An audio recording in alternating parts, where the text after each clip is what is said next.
ಸ್ನಾನಕ್ಕೆ ಅಷ್ಟು ಜನ 3-4 ಕೋಟಿ ಜನ ಬಂದು ಸ್ನಾನ ಮಾಡಿ ಹೋದರು, ಮಿಂದು ಹೋದರು, ಮುಳುಗಿ ಹೋದರು ಅನ್ನುವಂಥ ಮಾತನ್ನು ಕೇಳಿದಾಗ ಎಂಥ ಅದ್ಭುತ ದೇಶಪ್ಪ ಇದು ಅಂತೆ. ಎಷ್ಟು ನಂಬಿಕೆಯು ಗಾಢವಾದದ್ದು ದೇವರಲ್ಲೇ, ದೈವದಲ್ಲೇ, ಸ್ವರ್ಗದಲ್ಲೇ, ನರಕದಲ್ಲೇ, ಎಷ್ಟೆಷ್ಟು ಇವು ಪ್ರತಿಯೊಬ್ಬ ಮನುಷ್ಯನಲ್ಲೂ ಇರುವಂಥದ್ದು.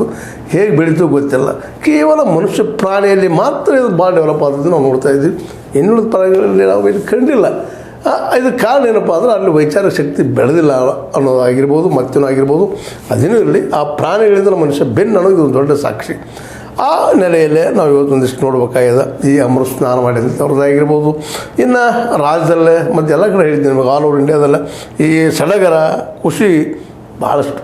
ಇನ್ನೊಂದು ಇದೇ ಸಂದರ್ಭದಲ್ಲಿ ನಿಮಗೆ ಗೊತ್ತಿದೆ, ಭಾಳ ಪ್ರಸಿದ್ಧವಾದ ದಕ್ಷಿಣದಲ್ಲೇ ಈಗ ಹೆಂಗೆ ಮಹಾಕುಂಭಮೇಳ 12 ವರ್ಷ ಕಾಲ ನಡೀತನೋ ಅದೇ ರೀತಿ ಪ್ರತಿ ವರ್ಷ ನಡೀತಾ ಇರ್ತದೆ. ಇಲ್ಲಿ ನಮ್ಮ ಅಯ್ಯಪ್ಪ ಸ್ವಾಮಿಯ ಭಕ್ತರು, ಅಯ್ಯಪ್ಪ ಸ್ವಾಮಿ ಭಕ್ತರಂತೆ ಅಯ್ಯಪ್ಪಗೆ ಹೋಗಿ ಅಲ್ಲಿ ಒಂದು ಏನಪ್ಪ ಅಂದ್ರೆ ಆ ಜ್ಯೋತಿಯನ್ನು ನೋಡಿಕೊಂಡು, ಮಕರ ಜ್ಯೋತಿಯನ್ನು ನೋಡಿಕೊಂಡು ತಮ್ಮ ವ್ಯಕ್ತಿತ್ವ ಅದು ತಮ್ಮ ಬದುಕು ತಮ್ಮ ಪಾವನ ಆಯ್ತು ಅಂತ ತಿಳ್ಕೊಂಡು ಬರುವಂಥ ಜನ ಈ ಒಂದು ತಿಂಗಳು 2 ತಿಂಗಳ ತನಕ ವಿಶೇಷವಾಗಿ ಸಾರಾಯಿ ಕುಡಿಯುವಂಥವ್ರು, ಚಟ ಮಾಡುವಂಥವ್ರು, ಅವರೆಲ್ಲ ಅದನ್ನು ಬಿಟ್ಟುಕೊಂಡು ನಾವು ಬಿಡಬೇಕಪ್ಪ, ಒಳ್ಳೆ ಮನುಷ್ಯರು ಆಗಬೇಕಂತ ಪ್ರಯತ್ನ ಮಾಡೋದು ಹಚ್ಚಿದಂತಹ ಒಂದು ದೇವತ್ವದ ಈ ಹರಿಹರ ಸುತ ಯಾರಪ್ಪ ಅಂದ್ರೆ ಈ ನಿಮಗೆ ಗೊತ್ತು ಅಯ್ಯಪ್ಪ ಸ್ವಾಮಿ ಬಗ್ಗೆ ಎಲ್ಲರಿಗೂ ಒಂದು ಪ್ರೀತಿ, ಎಲ್ಲರಿಗೂ ಒಂದು ಭಕ್ತಿ, ಎಲ್ಲರಿಗೂ ಒಂದು ಭಯ.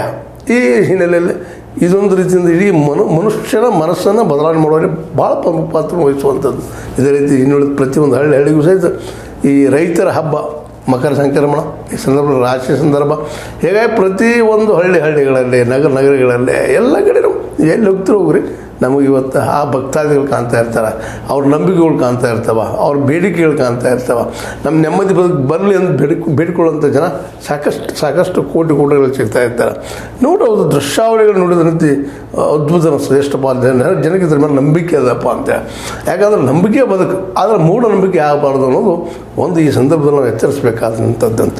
ಯಾಕಂದ್ರೆ ನಮ್ಮನ್ನು ನಾವು ನಂಬುವಂಥದ್ದು, ನಮ್ಮ ಜೊತೆಗೆ ನಮ್ಮಲ್ಲಿರುವ ವಿಚಾರಗಳು ನಂಬುವಂಥದ್ದು ತಪ್ಪಲ್ಲ, ಆದರೆ ಅದೇ ಕೊನೆ ಅಂತಲ್ಲ, ಅದ್ರ ಹಿಂದೆ ಮತ್ತೊಂದು ಇರ್ತದ್ದು ನಮ್ಮ ಆತ್ಮವಿಶ್ವಾಸ ನಾವು ಬೆಳೆಸಬೇಕು ಮತ್ತೊಬ್ಬರಿಂದ ಅಲ್ಲ ಅನ್ನುವಂಥ ಮಾತನ್ನು ಭಾಳಷ್ಟು ನಮ್ಮೊಂದು ಚರ್ಚೆ ಮಾಡಿದವ್ರ ಜೊತೆ ಚರ್ಚೆ ಮಾಡ್ತಾನೆ ಇರ್ತೀನಿ. ಯಾಕಂದ್ರೆ ನಂಬ್ರಿ, ಅದು ನಂಬಿಕೆಯಿಂದ ಇನ್ನೊಬ್ರಿಗೆ ಹಾನಿ ಆಗಬಾರ್ದು, ಇನ್ನೊಬ್ರಿಗೆ ಮೋಸ ಆಗಬಾರ್ದು, ಮೂಢನಂಬಿಕೆ ಆಗಬಾರ್ದು. ಆ ಮೂಢನಂಬಿಕೆಯನ್ನು ಮೀರಿದ್ದು ಅಂತ ದೇವರ ಜ್ಞಾನ ಇಲ್ಲೋ ಗೊತ್ತಿಲ್ಲ, ಆದರೆ ಒಳ್ಳೆಯತನ ಕೆಟ್ಟತನ ಮಾತ್ರ ನಿಶ್ಚಿತದ. ಒಳ್ಳೆಯ ದೇವರು ಕೆಟ್ಟದ್ದ ದೆವ್ವ ಅಥವಾ ಸೈತಾನ ಅನ್ನುವಂಥದ್ದು ನಾವು ಇತಿಹಾಸದ ಎಲ್ಲ ಧಾರ್ಮಿಕ ಗ್ರಂಥಗಳಲ್ಲಿ ನೋಡ್ತಾ ಬಂದೀವಿ. ಸೈತಾನ ಯಾರು? ಕೆಟ್ಟವ. ದೇವರು ಯಾರು? ಒಳ್ಳೆಯದು ಮಾಡಿದಾಗ ಒಳ್ಳೆಯದಾಗಿ ಆಗ್ತಾನಂತ ಒಂದು ನೆಲೆಗಟ್ಟಿನಲ್ಲೇ ನಾವು ಇದನ್ನೆಲ್ಲ ಬೆಳೆಸ್ಕೊಂಡು ಬಂದಿದ್ದೀವಿ. ಇದು ಅಂತಿಮ ಸತ್ಯ ಅಂತ. ಅದ್ರ ಜೊತೆಗೆ